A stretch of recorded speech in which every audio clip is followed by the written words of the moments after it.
ఒకటి కాదు రెండు కాదు 1,00,000 మంది పేదలకు మనం ఆనాడు మన ప్రభుత్వంలో జీవో నంబర్ 58 కింద 59 కింద 1,00,000 మంది పేదలు గూడు లేని వాళ్ళు అక్కడనో ఇక్కడనో 60 గజాలు 40 గజాలు 30 గజాల మరి ఆడపోయి ఒక గుడిసెనో ఒక చిన్న రేకుల షెడ్ వేసుకుంటే 1,00,000 మందికి పట్టాలు ఇచ్చిన నాయకుడు కేసీఆర్ గారు హైదరాబాద్లో అనే మాట నేను మీకు యాడ్ చేస్తున్నాను. ఇవాళ ప్రభుత్వం ఎట్లుందండి?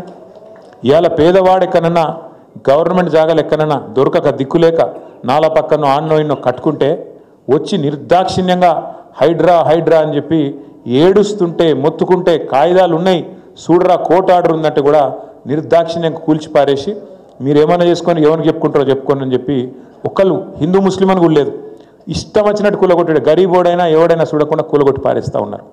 పోనీ ఈ సూత్రం అందరికీ ఉన్నదంటే అందరికీ లేదు. హైడ్రా అనేది పెద్దల పాలిట మాత్రం వాళ్ళనేం ముట్టది, వాళ్ళనేమన్నది. ముఖ్యమంత్రి రేవంత్ రెడ్డి ఆయన సొంత ఇల్లు కొడంగల్లో కుంటల కట్టిండు. ఆ కుంట పేరు రెడ్డి కుంట. కొడంగల్లో ఆయన ఇల్లు ఎక్కడైతుందో కుంటలు ఉంటుంది ఇల్లు, ఆయన ఉండే ఏరియా పేరే రెడ్డి కుంట. దాన్ని అడిగినోడు లేడు, ఏ హైడ్రా పోదు, ఏ అధికారి ఓడు.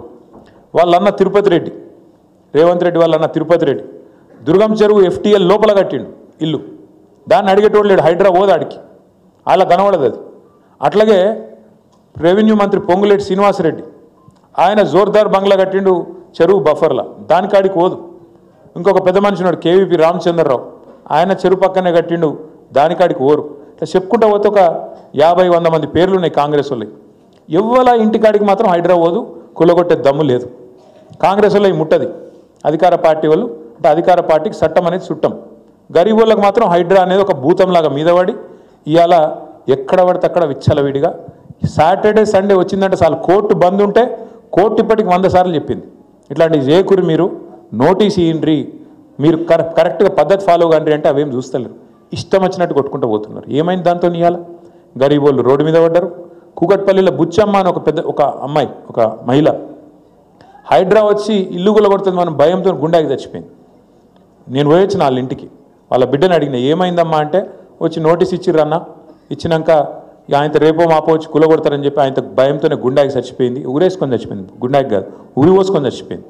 అంటే ఎంత అన్యాయం అంటే చేయగలిగితే గరీబోనికి మంచి చేయాలి, కేసీఆర్ చేసినట్టు. మీకు ఏమేమి చేసిండు కేసీఆర్ గారు? కేసీఆర్ రాకముందు రేషన్ కార్డు మీద పాబంది ఉంటుండే. ఏముండే, ఒక్కొక్క కారెట్ మీద 4 కిలోలు ఇస్తుండే మనిషికి. కేసీఆర్ వచ్చినాక 4 కిలోలు 6 కిలోలు చేసిండు. అది మాత్రమే కాదు, ఇంట్లో ఎంతమంది ఉంటే అంతమందికి ఆనాడు 10 మంది ఉంటే ఇంట్లో 10 మందికి 6 కిలోల చొప్పున నెలకు 60 కిలోల బియ్యం కేసీఆర్ గారి ప్రభుత్వం ఇచ్చిన మాట మనందరం కూడా గుర్తుపెట్టుకోవాలి. అట్లాగే మన పిల్లలకు సన్న బియ్యంతో గవర్నమెంటు మన స్కూళ్ళల్లో ఎక్కడికక్కడ సన్న బియ్యంతో బువ్వ పెట్టి బ్రహ్మాండంగా కేసీఆర్ గారు వచ్చేదాకా ఆ పరిస్థితి లేకుండే.